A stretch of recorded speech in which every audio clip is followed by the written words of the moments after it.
قریش کے پاس واپس لوٹتے تو انہوں نے کہا ای قومن واللہ لقد وفدت علی الملوک ووفدت علی القیصر وکسرى والنجاشی واللہ ان رأیت ملکا قط يعظمه اصحابه ما يعظم اصحاب محمد صلی اللہ علیہ وسلم محمد اللہ. تو یہ جب اپنی قوم کی طرف گئے نا تو قوم کو کیا بولا، اے میری قوم، اللہ کی قسم میں بڑے بڑے بادشاہوں سے مل چکا ہوں.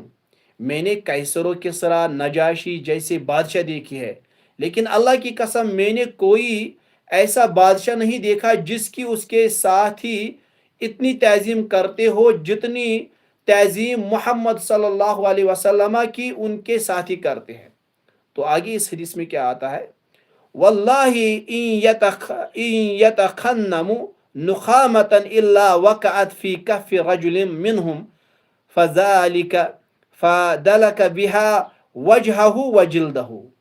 اللہ کی قسم اگر وہ نبی، اللہ کی قسم اگر وہ کھنکھارتے بھی ہے تو ان کے منہ سے نکلنے والا بلغم ان کے کسی ساتھی کی ہتھیلی میں ہی گرتا ہے، جسے وہ اپنے چہرے اور اپنی جلد پر مال لیتا ہے.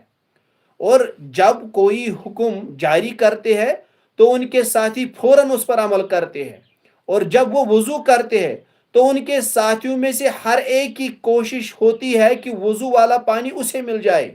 اور جب وہ آپس میں گفتگو کرتے ہیں تو ان کے پاس اپنی آوازوں کو پست رکھتے ہیں اور ان کی تعظیم کی بنا پر ان کی نظروں سے نظر نہیں ملاتے. اللہ اکبر.